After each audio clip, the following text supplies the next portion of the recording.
भाई हमारा ट्रायल था, जैसा कि आपको पता है कि संकल्प cricket academy sector 15 Sonipat successfully हुआ। बहुत अच्छा ट्रायल हुआ, बहुत जो है लड़कों ने हिस्सा लिया यहाँ पे। तो मैं आपको कोच सर से मिलवा चुका हूँ और दूसरे हमारे सर हैं मनोज दत्त सर हैं, कमेंटेटर हैं। और आज इंडिया और पाकिस्तान का फाइनल मैच है, सर उसमें कमेंट्री कर रहे हैं डीडी स्पोर्ट्स पे सर कमेंट्री कर रहे हैं। और देख लो आप लोगों का जो प्यार है या चीज़ें हैं मुझे कहाँ तक जो थोड़ी सी लेके जा रही हैं या जा चुका हूँ मैं कहाँ तक, तो ये चीज़ें हैं, इनके बारे में बात नहीं करते हैं, बात करते हैं सिर्फ स्ट्रेट फॉरवर्ड चीज़ों पे चलते हैं। तो भाई हमारा ट्रायल हुआ, तो सर से एक्सपीरियंस पूछते हैं। सबसे पहले सर थोड़ा सा अपने बारे में बताइए, फिर हम 2-4 बातें पूछेंगे आपसे। कई साल तक क्रिकेट खेली है, फिर बतौर बीसीसीआई अंपायरिंग की है, बीच बीच में कमेंट्री भी करता था। एक समय के बाद सोचा कि अंपायरिंग अब छोड़ देनी चाहिए, क्योंकि ऑफिस में भी बड़ा प्रेशर रहता था, अंपायरिंग कमेंट्री साथ साथ नहीं की जा सकती थी, इसलिए अंपायरिंग छोड़ दी, कमेंट्री शुरू कर दी। कमेंट्री करते रहे तो अब मैं फुल टाइम कमेंट्री करता हूँ। जब कभी मौका मिलता है इस प्रकार, जैसे कि बताया, इस प्रकार की एक्टिविटीज़ से जुड़ने का, आ जाते हैं खेल के मैदान में, क्योंकि इस मैदान ने सब कुछ दिया है। इस मिट्टी में ही खेल करके बड़े हुए हैं, इस मिट्टी का धन्यवाद करने के लिए मैदान में आना ज़रूरी है। और मेरा तो मानना ये है कि जो भी आदमी सच्चे दिल से मेहनत करता है और जो पसीना शरीर का है ना, वो पसीना निकाल के इस मिट्टी पे मिला के अगर तिलक करेगा तो ये मिट्टी बहुत ऊपर तक ले जाती है। ये मेरा अपना मानना है और ये मेरा अपना उदाहरण है। मैं किसान परिवार से था, क्रिकेट खेली पहले दिल्ली से, कभी सोचा नहीं था कि किन किन खिलाड़ियों के साथ खेलेंगे। दिल्ली से बढ़िया क्रिकेट खेली, दिल्ली के बहुत टॉप के क्लब सोनेट क्लब में कोचिंग ली। तारिक सिन्हा सर थे गुरु, जिनकी वजह से आज रोटी खा रहे हैं। सिन्हा सर नहीं होते तो हो सकता है हम पता नहीं क्या होते, क्या करते। स्वर्गीय सिन्हा सर ने जिस तरीके से हमारे को डांटा, हमें क्रिकेटर बनाया, उनका ही आशीर्वाद है कि आज हम मैदान में खड़े हैं। पहले क्रिकेट खेली, फिर अंपायरिंग की, फिर कमेंट्री करने लगे।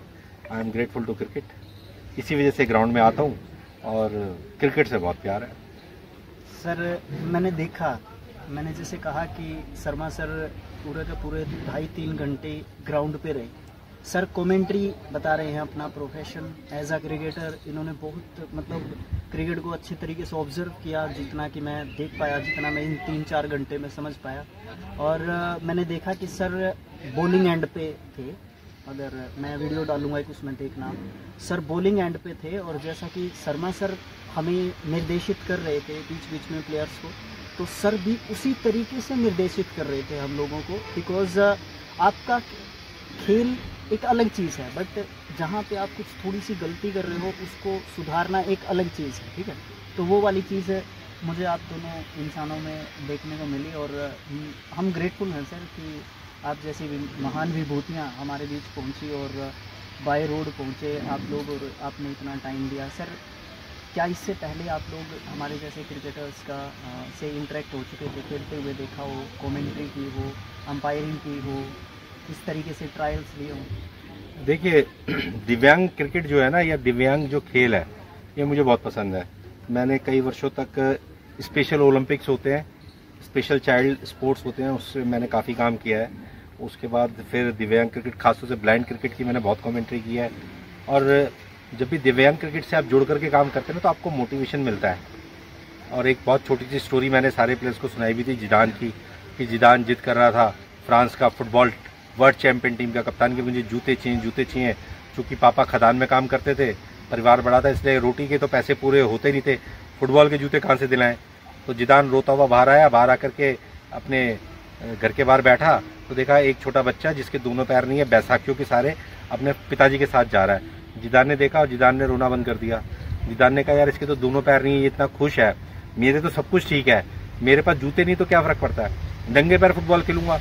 उसने जिदान ने नंगे पैर खेलना शुरू कर दिया, और उस नंगे पैर खेलने वाले फुटबॉलर ने क्या शानदार फुटबॉल खेली। फ्रांस की टीम वर्ल्ड कप एक बार नहीं 2 बार जीती, दोनों बार जिदान कप्तान थे। तो मोटिवेशनल है। इस प्रकार के आयोजन में मुझे ऐसा लगता है कि हमें बहुत पॉजिटिव अप्रोच के साथ जाना चाहिए।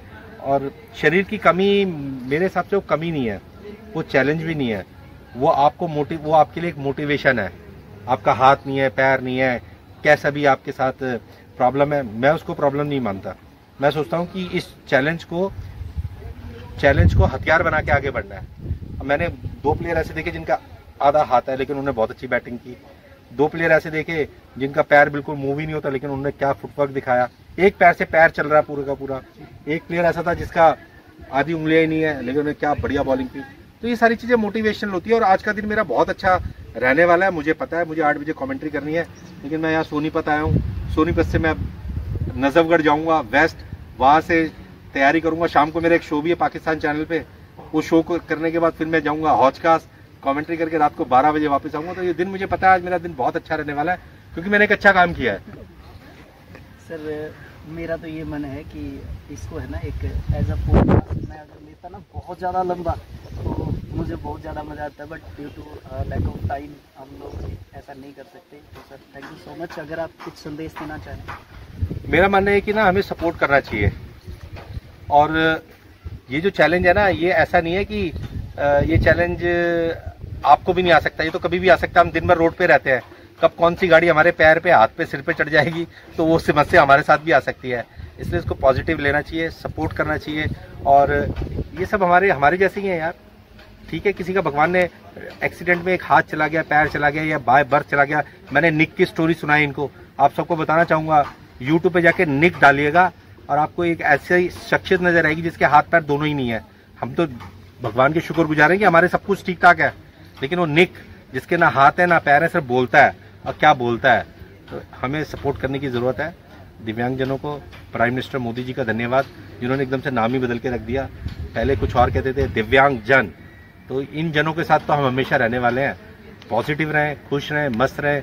जो भगवान ने बना दिया ठीक है, लेकिन ऐसा नहीं है कि भगवान के बनाने के बाद कम नहीं हो सकता।